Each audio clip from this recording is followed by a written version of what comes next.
Hi, I'm Dr. Rudy Cashman. Welcome to our cooking show. I have with me Cali Minnick. This is our second time that we've done this, and we're going to continue it for a long time because we both feel we can teach you all you want about how to eat and how to get yourself to good health, prevent chronic disease. But unless you start participating in the kitchen as best that you can, it's pretty important. 30% of the people claim they know how to cook, but honestly, it's about 15%. Cali's expert at it. I'm a little bit of a cook, but I'm learning along the way. But eating out once or twice a day, you're not going to be in good health. It's just not going to do it. I see so many executives running big companies in this town, and they're not healthy. And because they have no time to do that. So we're stressing the importance. So tell me, Cali, and one of the important things, you're going to tell me about two things, what utensils we need to use. But we need to begin by cleaning up our kitchen. So Cali, tell us what we should do to get the toxins out of our kitchen. We need to replace some of our things that we usually buy, like mayonnaise. You want to replace that with veganese or an avocado. Sour cream should be replaced with yogurt. And then you've got a bunch of other things. Let's see, croutons you want to replace with walnuts. And cream cheese, you'd like to replace that with nut butter, preferably almond butter. Milk chocolate with dark chocolate, cocoa, something like that. Carob would be good choice too. White potato, you want to replace that with sweet potato. And then you've got, there's so many things. For one thing, you want to replace iceberg lettuce with romaine lettuce, because romaine lettuce has a really a great, it's full of phytochemicals and yes, vitamins, and it's much got more healthy. A nutrient profile is much greater than iceberg. Yeah, we need to get the donuts out of there, obviously, and muffins and sugary foods. Obviously, have a good look. Go in the refrigerator, go in the freezer, and everything you think is high sugar content, kiss it goodbye. And if it has a lot of labels to it, odds are it's not very healthy. If you stacked full of animal meats, for example, I mean, once they're gone, you might not want to replace them. I mean, there's some good meats, some chicken, some fish, some salmon, but you got to know where it's from. If it's not organic, I'd be inclined to maybe not to use it. So what we're promoting really is a much healthier kitchen, a way of eating, especially raw food, for example. If you could eat, say, 50% of the food totally raw, and the rest of the time before you get into the absolute utensils, the knives and things, let's speak a little bit about, because most of the things you don't have to cook or to fry or anything like that by using some of these like a Vitamix machine, the Ninja, the NutriBullet, for example, the NutriTech. These are all good machines where you can blend things and maybe get a food processor, and you can make very quick meals this way. You can make hot soups with some of these, so you have to individually learn the advantages or disadvantages of a certain amount of these machines. I mean, a NutriBullet, for example, if you get the right kind of connection, you could use it in the car. It's that small. Yeah, you could carry vegetables, some fruit inside of a container you buy to keep it refrigerated, and literally make yourself a lunch. By the Vitamix machine, you can make hot soups, for example, which without ever getting them onto the stove. But I was reading a book the other day, and they really liked the NutriTech machine. A well-known author recommended it. So each machine has advantages and disadvantages. Matter of fact, if you use any of them, That'll bring out the vitamins, the minerals, and the 25,000 phytochemicals. That's the advantage of eating it yourself. If you have to chew the darn thing, you can only break the cells down so much. But if you use these machines, that releases all these phytochemicals, and that's what leads to good health. And that's what we're trying to do. Now, I know, tell me about the Ninja, which is a little bit cheaper than the Nutritech or the Vitamix. So tell us your experience with that. Well, the Ninja is really good. It does about all the same things as the Vitamix, although it just doesn't solidify or emulsify, or not solidify, emulsify as well as the Vitamix does. What it does, I mean, it's got the cylinder in the center, and it's got these real sharp blades, and you have to take it out, so be very careful when you remove it to wash it, because the blades are very, very sharp. It just doesn't liquefy as well as the Vitamix. I would prefer the Vitamix over the Ninja, but the Ninja is economical, and it still does a heck of a lot better than the regular blender that you have. So. Yeah, thank you. I think you just have to try it and read about it. And most of these are accompanied, incidentally, by very good books. The NutriBullet, the book that accompanies it, you know, I bought it and I read it. I tell you, that book, if you just follow what's in that book in terms of what they recommend and they discuss the diseases from eating wrong and everything, it's a great book. Yeah, I bought that. It's cheap. It's excellent. So any of the machines, I think, are helpful. Some are just a little more convenient than others. I like the idea of hot soups, for example.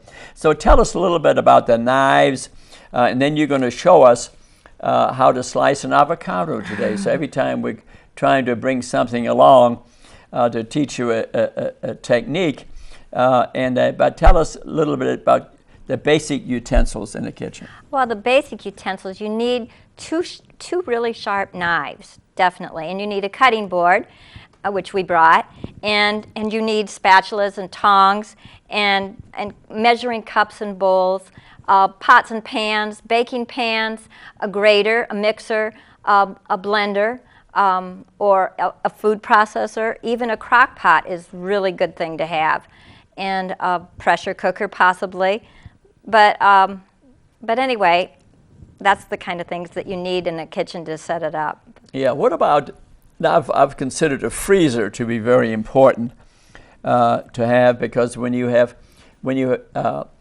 grating and mincing and like the kale, you have stems left over, or broccoli, you have stems left over, and they can really be used like in the Vitamix machine or the Nutritech machine, and can be used to make juices and pulping. Oh, yeah. Pulping is a bit better. That's where you still have the basic pulp. Is a bit better to drink than the juice, because the juices you need to take less because of the blood sugar.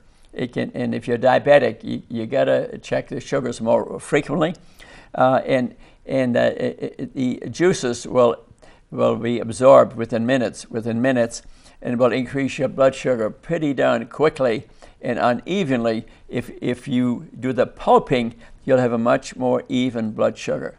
Very important thing to know. Very important thing to know. And the reason is obvious. It's the fiber. It's the fiber. Yeah. So pulping in general would be better than juicing, actually. Oh yeah, that's well described in the literature. But what should you have in your freezer? So things you have left over, like if you're going to prepare some fish, for example, you could cut it in hand-sized pieces, put it in a plastic bag. When you come home from work, you just pull it out and bang, you get some fish. The same with say turkey or chicken, for example, and vegetables, for example, which you should steam quite easily. And I've got a few words written down about how to prepare vegetables, how to cook vegetables. If you steam them, you need a steamer. You add a cup of water to a boil, okay? And then you have a little a rack where you put the vegetables on, and you chop the vegetables up beforehand. But you only you can add some seasonings, if you want some turmeric or some sea salt or something. The reason you use sea salt over regular salt would be it has still a lot of the minerals in it. Yeah, we don't recommend a lot of salt in case you have high blood pressure, but it still has the magnesium and vitamins in there. So in that sense, a little bit of sea salt is there, but not a lot, just a little bit. So I have a question. What in your words is the perfect plate? And let me first finish cooking the vegetables here. Okay, then I'll tell you that. Sauteing, same thing with the vegetables. Okay, I use some extra virgin olive oil, not a lot, because oil is 100% fat and is rapidly absorbed. So a teaspoonful maybe. Chop the veggies and saute them for 5 to 7 minutes. So that's preparing the vegetables. And the question is the perfect plate. Remember, we are trying to promote health here. Okay, so I have Rudy's plate. I'm not trying to promote Rudy's. Rudy at Notre Dame. Okay, half non-starchy vegetables. That's half your plate. The other quarter plate would be starchy vegetables, which would be beets or sweet potatoes, for example. Carrots would be a starchy vegetables. The other quarter could be organic meats, but don't. If you buy inorganic meats, they've been raised in a careful farm. In the last 150 days, they put in pesticides and herbicides and hormones, and they have fatty trough going by, and then you eat it. Unhealthy. So select your meat carefully. Select your meat carefully. So, and we're promoting to eat 70-80% vegetables, fruits and vegetables, 20% meat products. That's sort of how I look at it. But you use the plate to give you some idea. It doesn't have to be exact. If you eat that way, there's no limit. The phytochemicals in food will turn your appetite off. So tell us a little bit. Let's see you cut that avocado. I'm going to see. You're not getting off the show without showing me how to do this. All right. And this is my chef's knife. Yeah. And everybody should have a chef's knife, right? Everyone should, yes. Yeah, everyone should. And what you do... It's stainless steel being the best, I think. Stainless steel is the best. You put it right here in the middle, and then you... And that's called scoring, isn't it? Scoring. Yeah, scoring. Yeah. Scoring. You come all the way around, and you have one that the pit is out of completely, and here's the pit. And what you do, you take the thumb on one side of the blade, and your fingers on the other side, and then you just score it right down there, and then twist.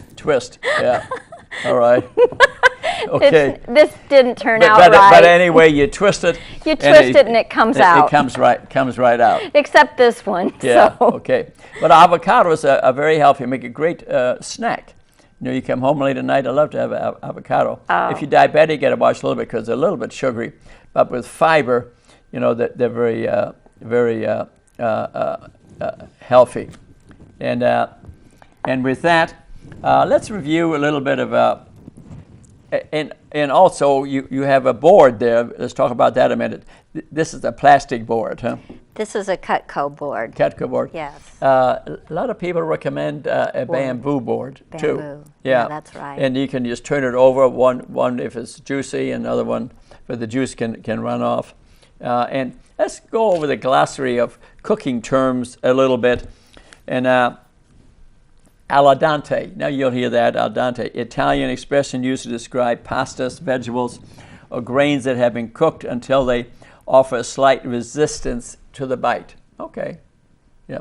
Incidentally, I saw in this DVD by Cornbleet called Raw, that's the name of her DVD, and she makes, this is a very good book to read. You want to be healthy? Learn to cook this way. She's got a DVD too.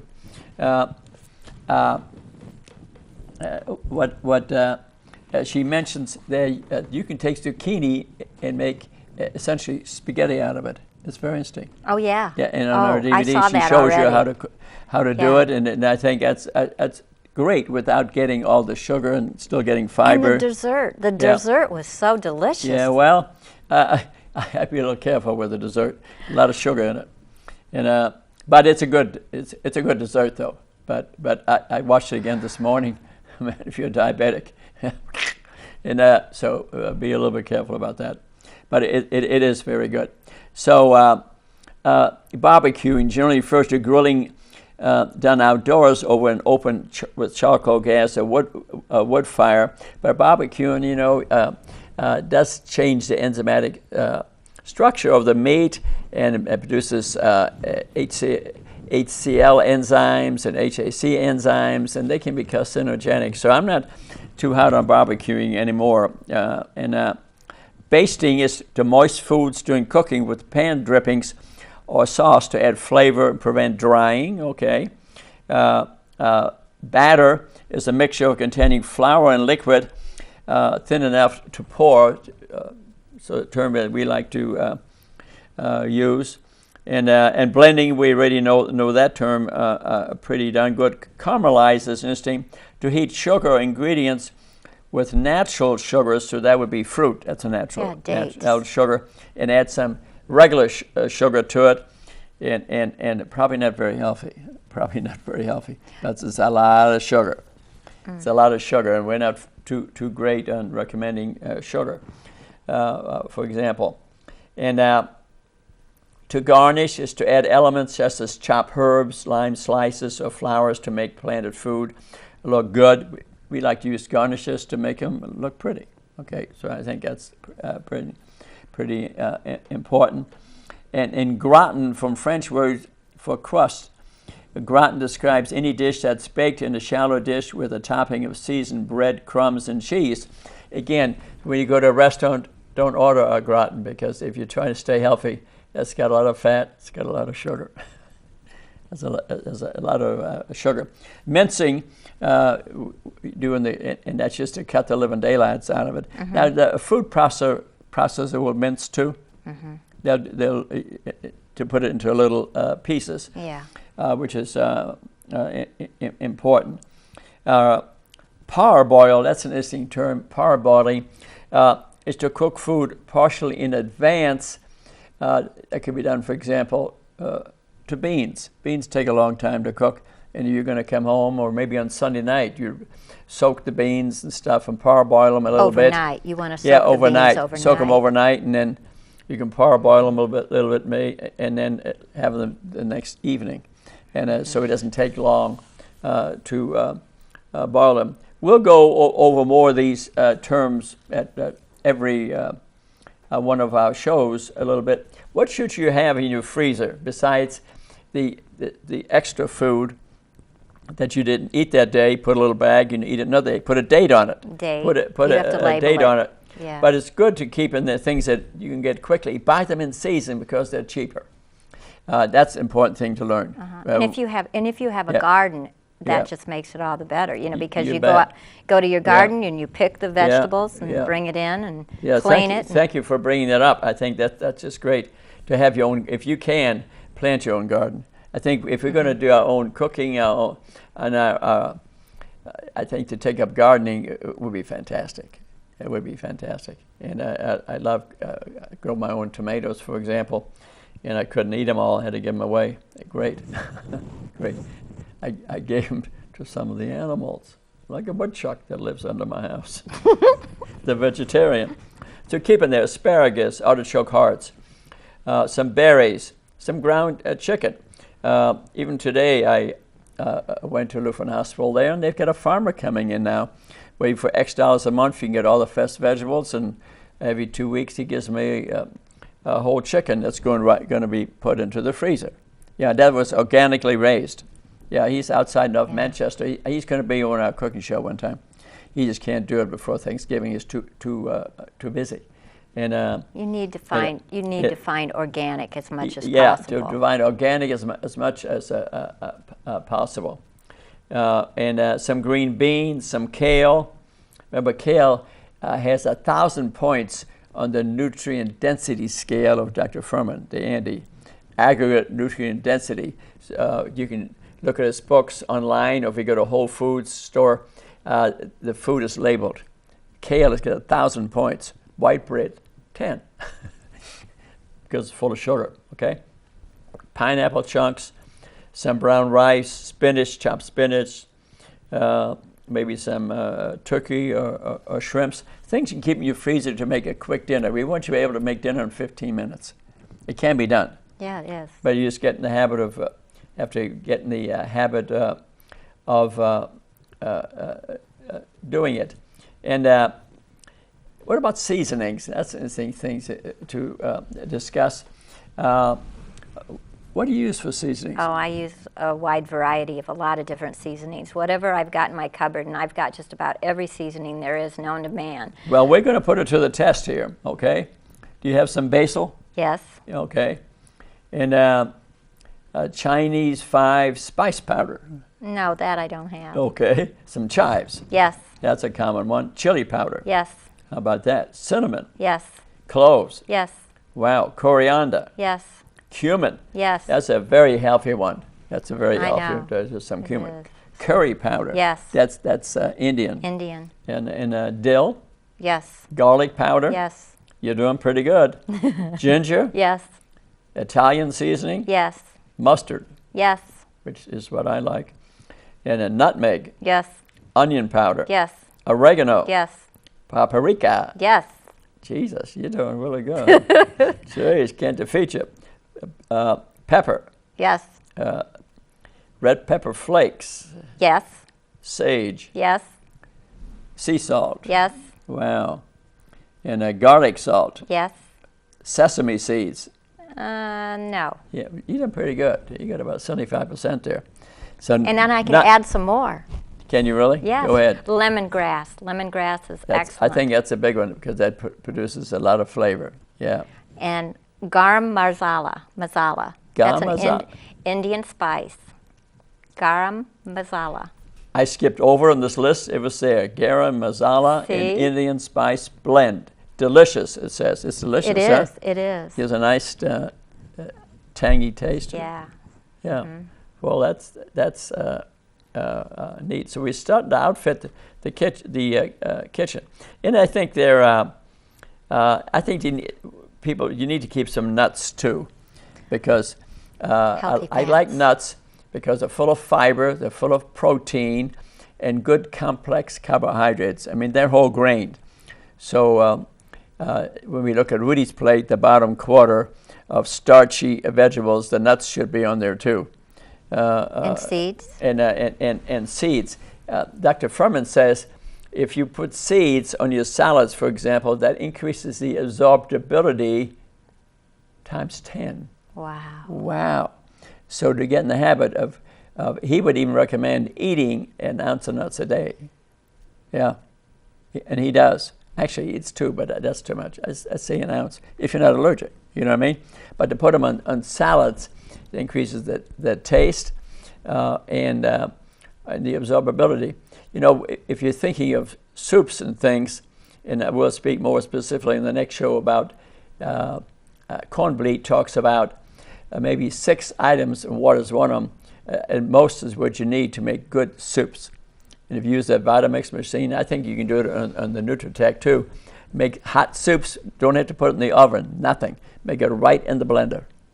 If that isn't something, you know what I mean? And it heats it up too because the blades are right at the very bottom. Yeah, it heats, I think both of them heat the soup up, which is just fantastic.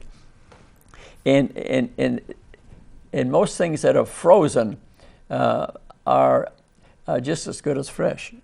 That's kind of interesting. I never knew that. You could take vegetables and fruits and blueberries and things in the frozen section, and it's just like they picked them yesterday. Well, that's because you have to put them in the freezer when they're at their peak. Yeah. And then they'll come out just like they were when you put it in. It might be the best way to use them almost, to get in the habit of using the freezer for the foods that have the most vitamins, the minerals, and the phytochemicals. Let's speak a minute about what things you should keep in the refrigerator. After reading, this is incidentally out of Fat Chance, Dr. Robert Lustig, fantastic book. Pediatric endocrinologist, fantastic book. Things you need to keep in the refrigerator, because I used to think you could sit out the apples. No, they rot pretty quickly. You got to put them in the refrigerator. Yeah, and be careful. And the apples today, look at if it's organic or not. Yeah, I had ordered one the other day, and I was going to eat it, and it was, it's so shiny, it was beautiful. I'm at the register, and I asked her, is this organic? It wasn't. You know what they do? They pick a green, inject it with nitrogen, make it taste like an apple, and then they spray it, and that's why it looks so beautiful. Very unhealthy. So in back, I made the lady of the cash register go back. This was at a pretty famous, generally vegetarian type food market. Yeah, and I was there today, and I looked at the labels. You got to look at the labels. So. Beans, beets, broccoli, Brussels sprouts, unsalted butter, carrots, cauliflower, celery, kale, lemons, limes, oranges, pineapple, Swiss chard, tofu, turkey, yogurt should be in the refrigerator. Okay, yeah. So I think we're starting to get you some idea where we're coming from. We'll have this will be on Mondays at 7 o'clock, and we'll continue this every week or two. We'll have this, and we'll come down to next time. We're going to talk a lot about shopping. And thanks so much for watching the show, Cali. Thanks for participating. Thank you. We love you. That's why we do it. We think you should learn about the kitchen, and I'd like to encourage you. And I think part of the show one time when spring comes, I think we'll bring on some gardening people, because we know them. We know, and maybe before. The farmer from North Manchester, I think we'll bring him on. My husband would be good. And your husband knows a lot about gardening, is that right? Yes. Well, he's going to be sitting between us here. And I look forward to that. Thanks so much. We love you all. Namaste. Thanks for coming, Cali. Namaste. And Namaste. You have a wonderful day. And remember, smile. Always smile.